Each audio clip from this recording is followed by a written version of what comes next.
Soy Marta Flores. Les mando un saludo con mucho cariño a todos los que nos ven en esta serie de charlas bíblicas. Yo soy Alberto García. Gracias por continuar con nosotros. Hoy hablaremos sobre la alianza que Dios hizo terminando el diluvio. En el video anterior reflexionamos un poco sobre las vivencias de Noé durante el diluvio. Vimos cómo el relato bíblico nos deja entrever algo de sus luchas espirituales en aquellos días que debieron ser sin duda terribles. Qué bien que lo mencionas, Marta. Normalmente pensamos en Noé como un gran héroe de la fe, siempre optimista, seguro de lo que hacía en todo momento, cumplidor, estricto y minucioso de cada instrucción divina. Pero no nos detenemos a pensar que él fue un ser humano como nosotros. No nos malentiendan, Noé ciertamente fue un verdadero modelo de fe. Su visión, su entrega y su confianza en Dios nos asombra. Pero precisamente su fe es tan pertinente para nosotros, porque él fue simplemente un humano, y como todos debió abrigar dudas, inseguridades y desalientos. Lo maravilloso es que, a pesar de todo, mantuvo la fe. De Noé aprendemos que la fe puede crecer en nosotros a pesar de nuestras incertidumbres, desánimos y errores. En este video nos detendremos unos momentos a considerar el capítulo 9, versos 1 al 17 del Génesis.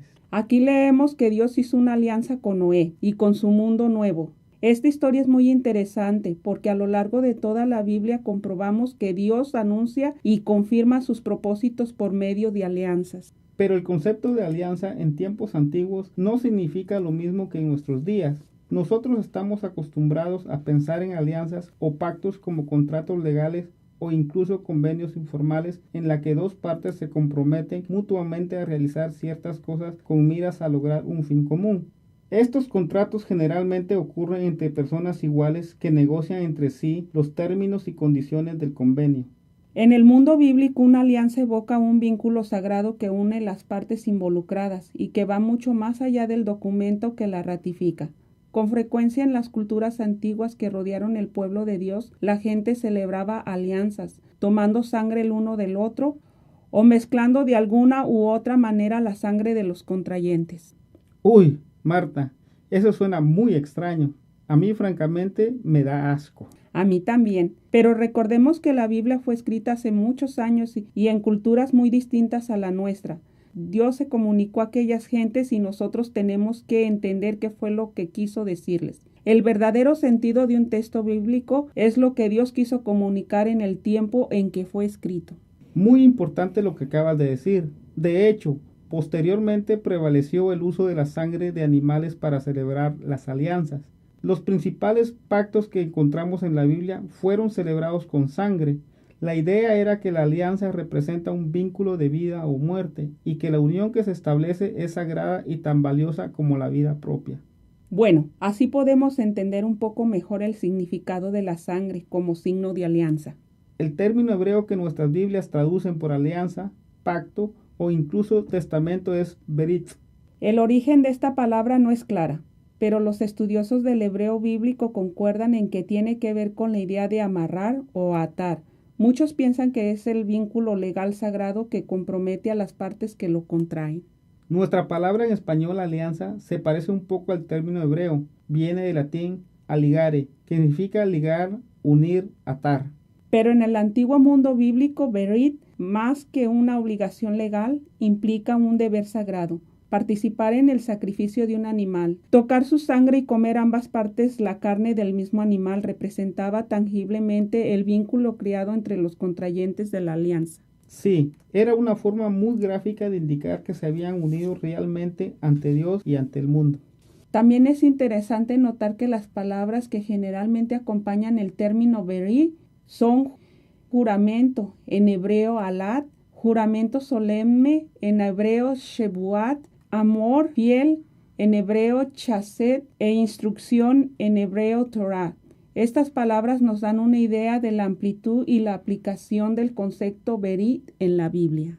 Qué interesante que la idea del amor fiel forme parte de la alianza de Dios. Sí, podemos decir que los pactos de Dios son promesas solemnes, respaldadas por su juramento y producto de su amor fiel y misericordioso. Además, las alianzas de Dios van acompañadas de instrucciones pertinentes acerca de cómo vivir dentro de ellas. Entonces, ¿la ley de Dios no es simplemente un compendio de obligaciones morales? La verdad no.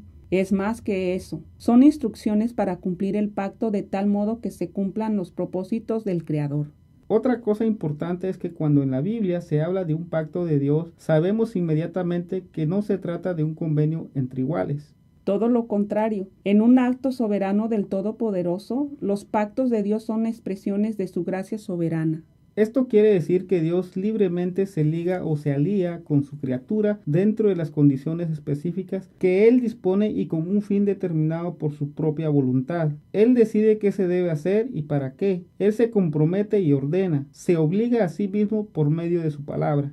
Así es. De hecho, Dios se comprometió desde el principio. Cuando leemos el relato de la creación en el Génesis, nos encontramos con el primer gran pacto establecido por Dios con Adán y su mundo. ¿Cómo así? Génesis 1 no dice nada acerca de un pacto. Bueno, lee con atención Jeremías 33, 19 al 21.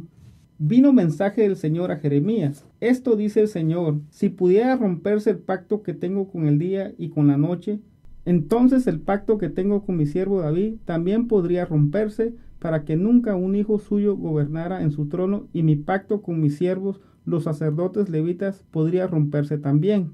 En este capítulo Dios promete darle salud y paz a su pueblo, a pesar de los males que hicieron y de las funestas consecuencias que estos les acarrearon. Las consecuencias de su infidelidad fueron terribles, a causa de haber violado su alianza con Dios. El pueblo judío, como lo hicieron los contemporáneos de Noé, arriesgaron no solo su convivencia social, sino el bienestar de la tierra misma. Pausemos y dejemos que nuestros amigos en la charla lean.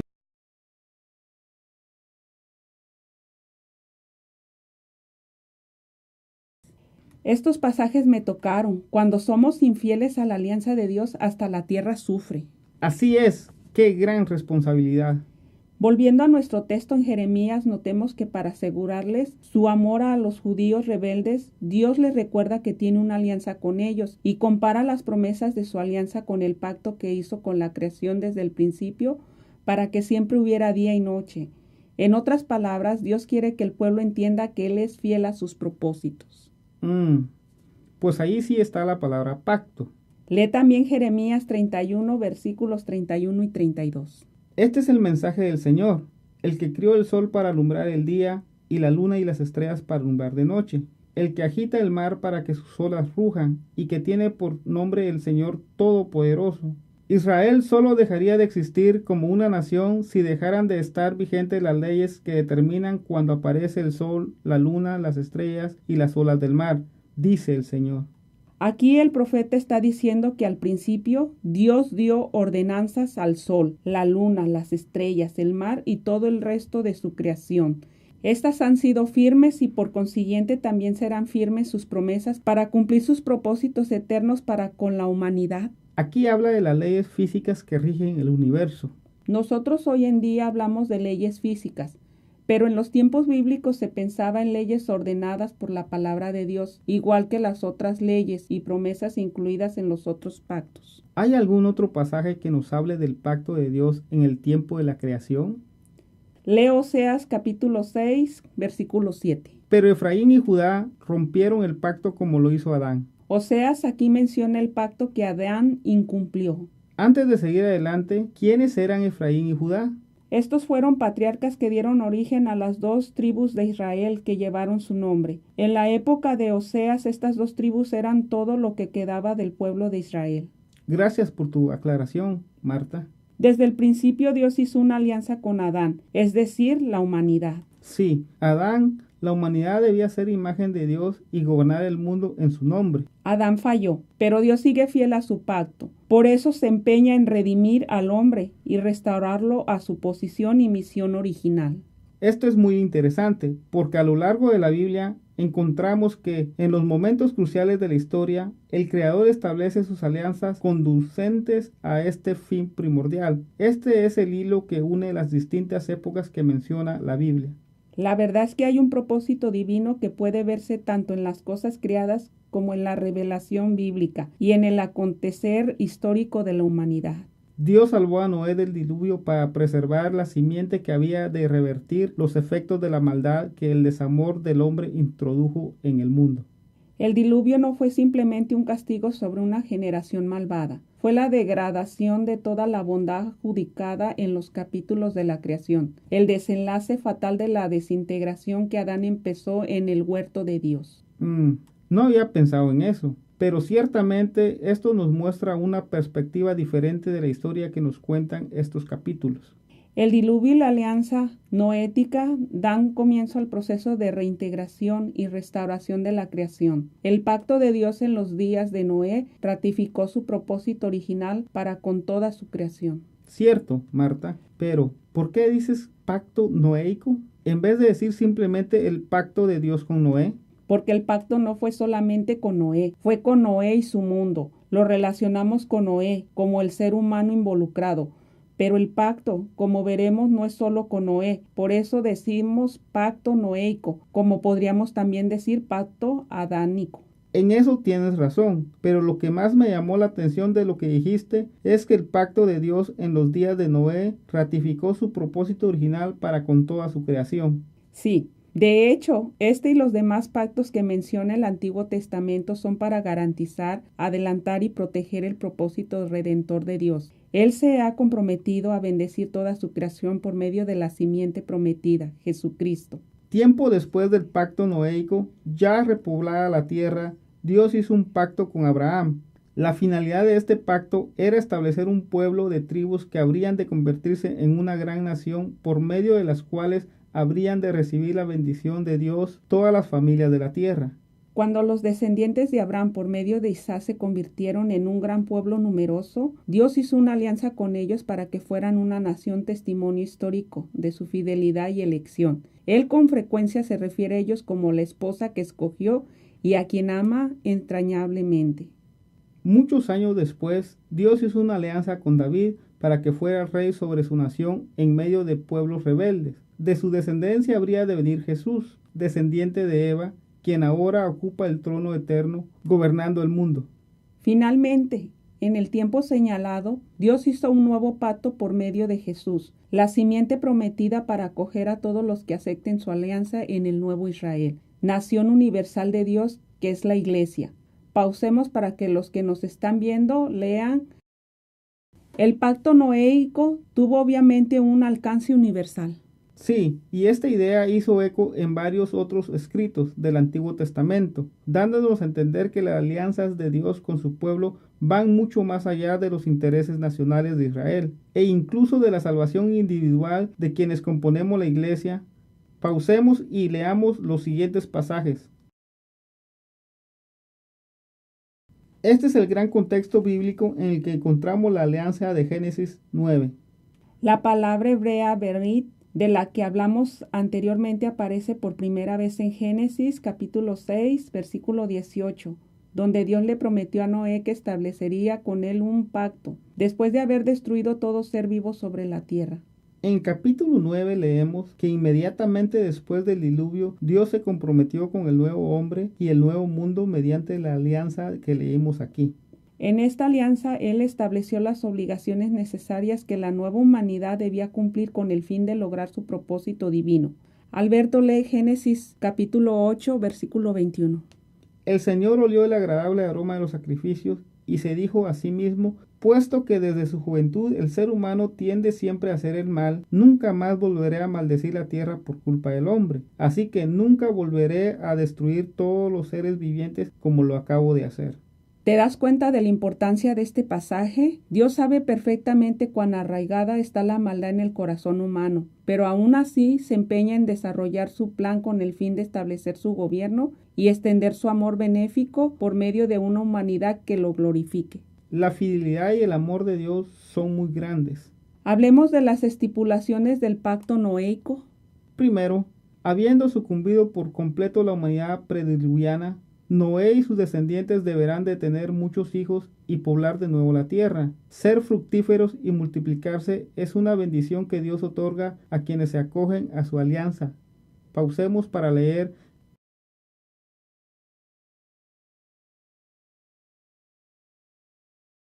Segundo, ante el inminente crecimiento de la población y el incremento de la cacería, los animales desarrollarán un sentido de temor frente a los humanos. Este instinto le servirá de protección. De acuerdo a la intención original de Dios, la desarmonía entre la humanidad y el mundo animal eventualmente desaparecerá. Pausemos y leamos Oseas capítulo 2, versículo 18 e Isaías capítulo 11 del 6 al 9. Tercero, todos los animales estarán bajo el dominio del hombre. Conviene recordar que esta es una estipulación dentro de la alianza de Dios, no el resultado del deseo de poder o los instintos de violencia que pueda desarrollar el ser humano. Cuarto, ante las nuevas condiciones de la tierra y el crecimiento de la población, al hombre le estará permitido comer animales. Quinto, no se podrá comer la carne de animales que todavía tengan sangre. El hombre deberá derramar la sangre de los animales antes de comerlos. Todos deberán reconocer que la vida viene de Dios y deberán dar la sangre por la vida de la víctima. Aunque hay violencia al matar un animal para comérselo, hay que reconocer el valor y el origen sagrado de la vida. Sexto, hay que reconocer que la vida humana es especialmente valiosa y sagrada. Dios demandará la vida de cualquier persona o animal que le quite la vida a un ser humano. La sociedad deberá dar pena de muerte a cualquiera que le quite la vida a un ser humano. Séptimo, Dios le promete a toda la humanidad y a todo ser vivo que nunca volverá a destruir la tierra mediante un diluvio. Octavo, Dios pondrá la señal del arco iris para garantizar que cumplirá su promesa. A simple vista, la mayoría de estas estipulaciones parecen simples observaciones sobre fenómenos que ocurren comúnmente en la naturaleza u ordenanzas acerca de los principios éticos fundamentales que cualquier sociedad en cualquier momento puede intuir racionalmente. Ajá, ¿y otras estipulaciones pueden parecernos escrúpulos culturales arcaicos?